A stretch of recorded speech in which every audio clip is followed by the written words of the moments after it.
There has been a lot going on in the war in the Middle East this month.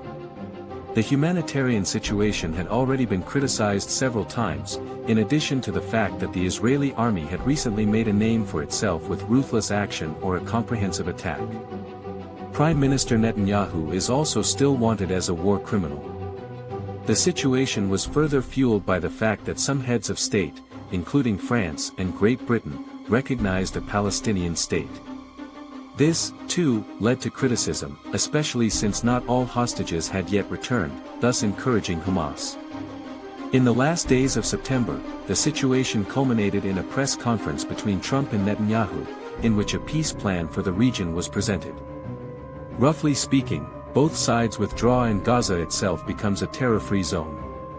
Israel has already agreed to this plan, but nothing has yet been heard from the other side. Experts doubt whether this deal will last.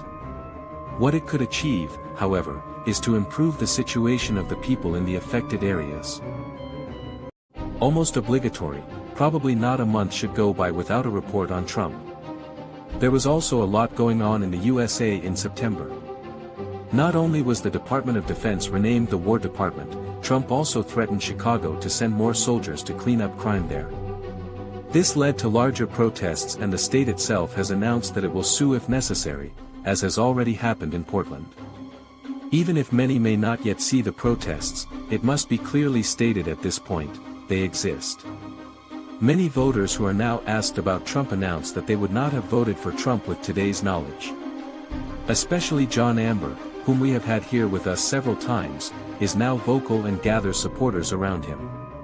Of course, many say, the bottom line is that these are all just further distractions from the Epstein files, which are still pending publication.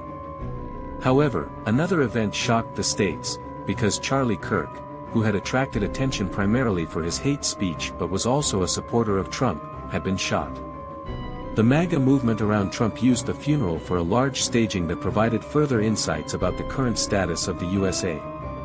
And then Jimmy Kimmel had been fired when he talked about that very assassination, only to be brought back because of protests.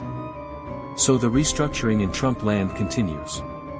Wasn't there something pending with the Epstein files?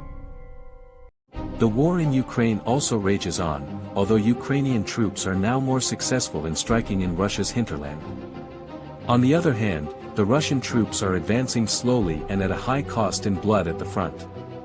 President Trump had also repeatedly threatened sanctions against Russia after he was apparently not very happy with Putin. That rhetoric went even further this month, with Trump mentioning that Ukraine could completely retake the attacked territories. However, there were also incidents at the borders of other EU states. There were drone overflights over Poland, followed by Russian aircraft over Estonia and other parts of the Baltic Sea.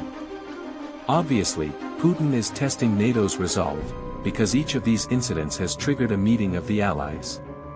Experts agree that a tough reaction must now be taken, which clearly shows the aggressor that one should not go any further. Unfortunately, this is something that NATO has not covered itself with glory so far. There are also further calls for a protective shield over Europe. And of course, one should not underestimate what plans Russia might have in the future. The dream of attacking NATO? Hopefully it will burst.